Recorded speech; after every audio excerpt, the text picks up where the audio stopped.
So what are you guys drinking? Butterbeer. Butterbeer. What is that?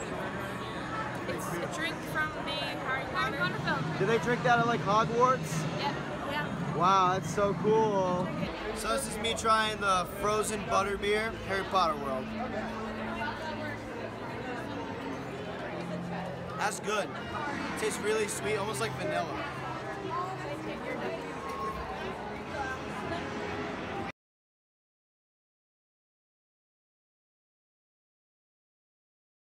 So I'm here with Hannah Preston. I'm going to ask her about her recent purchase. Hannah, what is this green scarf? Well, this is a green and silver scarf, and it represents Slytherin, which is one of the Hogwarts houses. And there are, as I understand, 4 houses, right? Yes, there are. What are they? There's Slytherin, Gryffindor, Hufflepuff, and Ravenclaw. So if you're a Slytherin, what does that mean? The traits of Slytherins are usually like cunning, ambitious, like kind of do what they want to get what they want. Alright, so what is this? What do we have here? This is a willow wand. A willow wand? Yes. What does that do? It is a wand. It resembles strength and flexibility and the ability to stop natural disasters, like you help people in a natural disaster of some sort. So, can anybody from any house have that? Yes. The wand chooses you. The wand will choose you. Okay. So, how did it choose you? Flew off the shelf right into his hand. Off the shelf. Flew off the shelf, ladies and gentlemen. You heard it here first.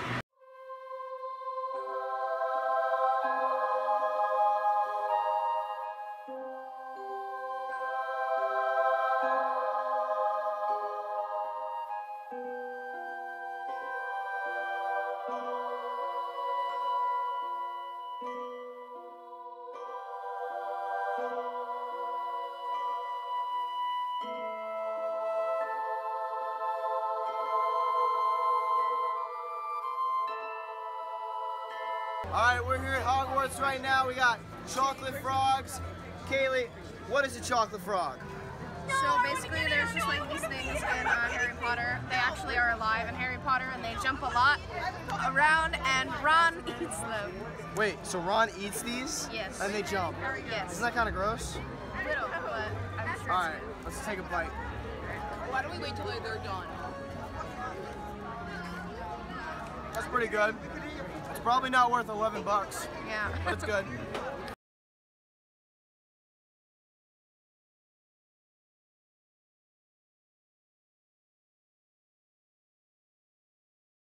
Oh my god! What is that, Connor? What is that? This is Dobby's sock. Dobby's sock. Yeah, he's a.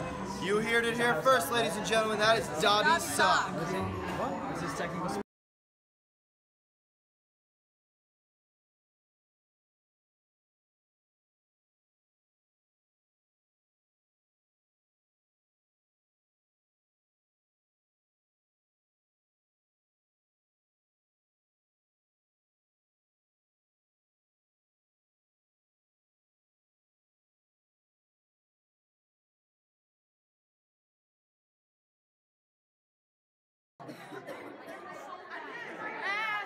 Hi, I'm Tom Hetzel. I'm directing Seussical, the senior show this year.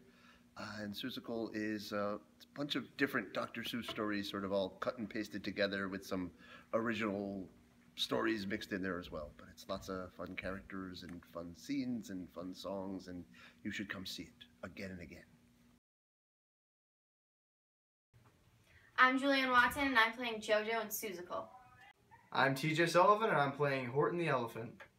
I'm Hannah Preston, and I'm Gertrude McFuzz. Hi, my name is Tara Quinlivan, and I'm playing the Cat in the Hat. I'm Caitlin Friedberg and I'm the Sour Kangaroo. I'm Skylar, and I'm the Young Kangaroo. Hi, I'm Kaylee Carson and I'm playing Judge Yertle the Turtle. I'm Will Klein and I'm playing Mr. Mayor. I'm Carrie Gettler and I'm playing the role of Mrs. Mayor. This is Austin Carbone and I'm the sound operator for the senior show. I'm Lisa Gallagher, and I'm the sound assistant for the senior show.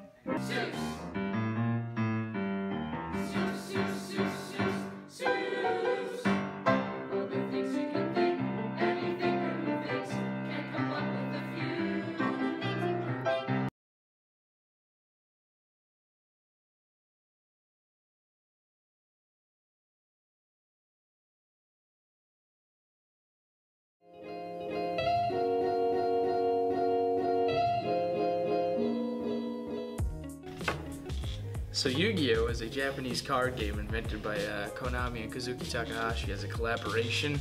In 1998, the manga was released as a storybook written by Kazuki Takahashi, and a couple years later, fans and other people got together and asked Kazuki to create a game based off of the one shonen manga. And as fans grew bigger and numbers grew greater, he eventually decided he would make a card game about these monsters that he had done art previously about, thus creating Yu-Gi-Oh! The card game. The first time I ever played the game was probably 2006, and I kind of dropped it for more than a couple years, actually, a few. I didn't re-pick it up again until about 2011. Played it for about a year, played a little bit with my friends here and there, and then stopped playing it for another couple years until I picked it up in 2014 when my good friend showed me it.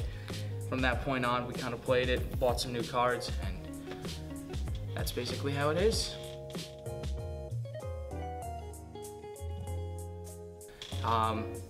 My professional career didn't, I guess, technically really start until this past summer, because I realized that I was good enough to play in tournaments. I basically saw that I have the potential to be very good at the game, and I went to 10 tournaments. I lost 3, and I won a total of 7.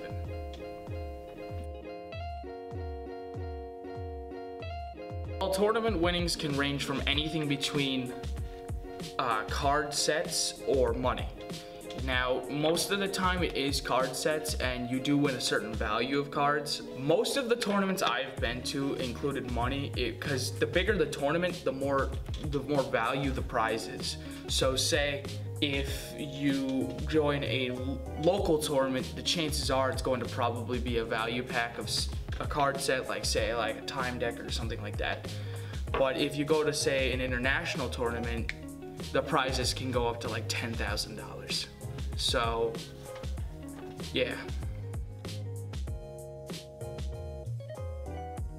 I would never defend the fact that this is like some game meant for adults, because it's not. Because I know this show was directed towards kids. In most aspects, I would say it is a children's game, but like anything you do, people will like it no matter what you do. It's the same thing with old video games. Those games were meant for children, but at the same time, you still find adults who play them. In some cases, I would say that it is a children's game. I don't know, I just kind of like it.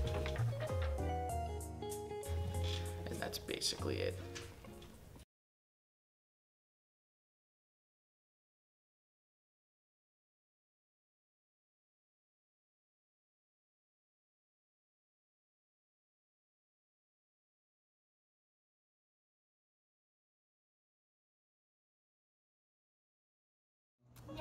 Hey everyone, great to see everyone.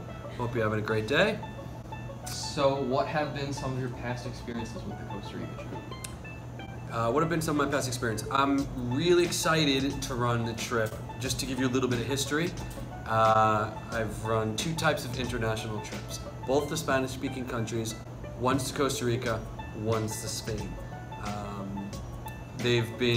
I've done 8 or 9 of them already, and I'd have to really think about it, and it would probably take too much time for us to do right now, but I've run 8 or 9 trips already. They've all been incredibly successful. I've chosen these 2 countries for specific reasons. Spain is because I studied there, and particularly in Barcelona, at the University of Barcelona, and it's one of my favorite cities, if not my favorite city in the world.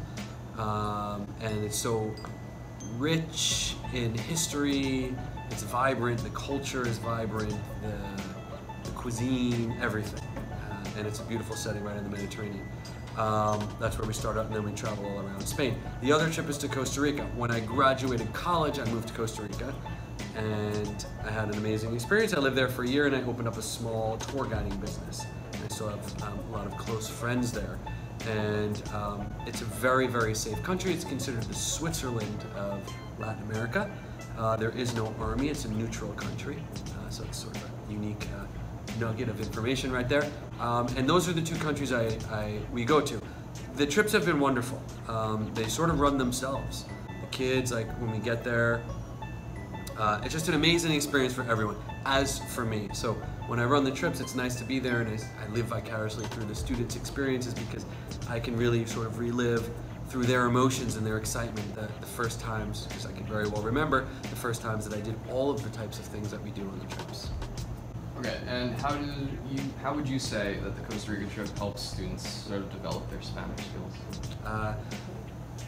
A lot of that is put on the student themselves. So a lot of it is about the student taking ownership. So when you're in Costa Rica, and specifically Costa Rica, you have lots of opportunities, real life opportunities to use the language. Whether it's talking with the waiters and waitresses in the restaurant, whether it's in the hotel, whether it's waiting to go on the zipline platform from one place to another, buying something on the beach, in a shop. The students have an infinite number of opportunities to use the language. As the Spanish teacher and as the person leading the trip, I strongly encourage the students and try and push them into situations where they're forced to use it. Because as I know from my own personal experiences, that the way I learned language was being by immersion and being forced to use it. Some of the kids will take ownership and will put themselves out there, challenge themselves, and have fun with it, and other kids will sort of take a step back and let other kids sort of do that for them. But it's using their Spanish. It will bring the curriculum to life because we will study Costa Rica this year. We'll learn about the different regions of the country, about the country itself, and it will really help bring it to life. And then lastly, can you sort of try to convince the people watching the video to why they should go on the trip? Yes. I'm here to talk about going to Costa Rica. Now, it's very rare that you can be 16, 17, 18 years old, be in high school, have an international trip planned to Costa Rica, to go with your favorite teacher, and not be with your parents, be with your friends, have everything taken care of you, and have just such an amazing time. I firmly believe that traveling changes lives, and it helps change your perspective. It opens up your eyes, it opens up doors. It's such a wonderful opportunity to see how other people live. Not only do you learn about their culture, but it really gives you a different perspective of your own culture.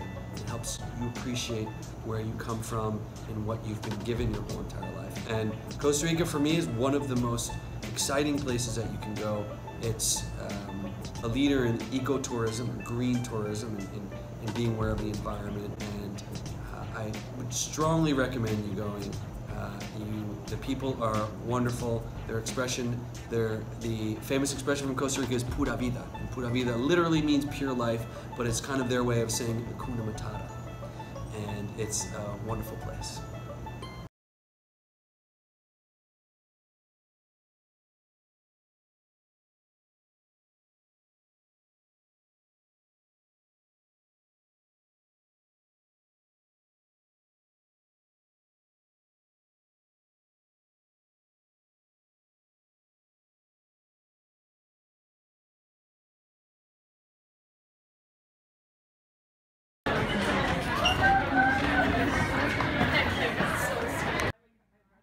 Thomas Wilson seems like the average student at Pearl River High School, but this senior is anything but ordinary.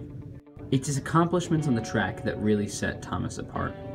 My name is Thomas Wilson. I am a senior at Pearl River High School, and I'm a sprinter on the track team. Thomas told us about what he's accomplished thus far in his track career. I won sections for the 200 meters. I won state quals for the 400, got second in states for the 400, and also won the 4x4 for states. Thomas's name can be found on the school record board for multiple relays and his own individual record in the 200-meter dash. Come on, Thomas!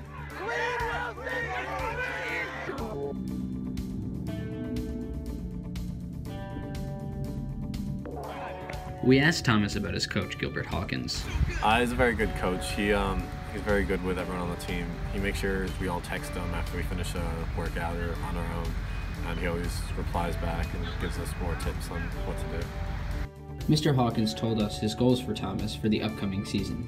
Should he stay healthy, I have some very aggressive goals for him. Last year he broke the 200-meter record. I'd love to see him take that down a few tenths of a second. I think he's fully capable of doing that. I also think he could get the 300 record and the 400 meter record, which would be really impressive if he could get all 3 of those. On top of that, I think he could significantly help some relays. Our 4x4 won the state championship last year.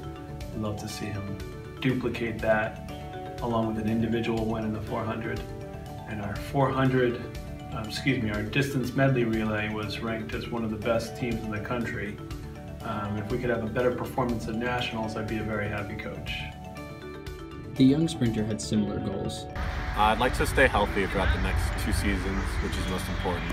But I'd also like to repeat everything I did last year and also win states individually in the 400 and probably run 48s for the 400. Thomas told us more about the hip injury that sidelined him during his winter season and how he thought it affected his spring season. Well, going back to spring, the beginning of the season, it was really not good times, and I had to do a lot of work just to be able to get to where I was the year before. Thomas's future in track and field looks bright as he's being recruited by many Division I programs. Well, the main school I'm looking at so far is Stony Brook, but I'm also looking at some other schools like Fordham, Lafayette, and Rhode Island. Wilson's future is bright. He's already accomplished so much in his high school track career and looks forward to accomplishing even more this year and beyond.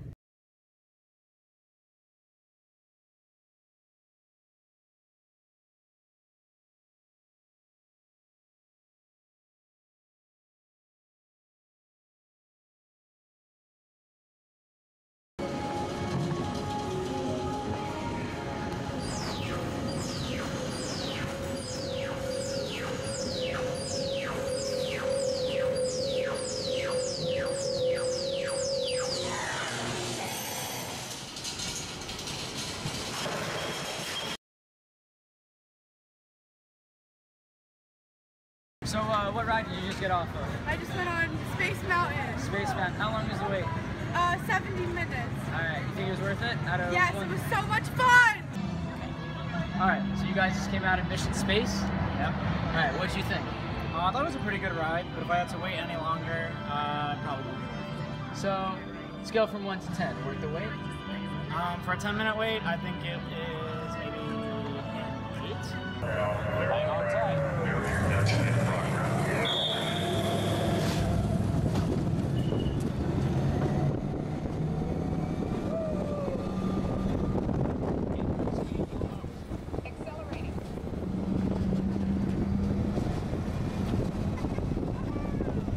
On a scale from 1 to 10, how worth it was that? An 11. I'd say like a 6. 11 and 6, alright. Like kind of slow. Alright. It was really fun.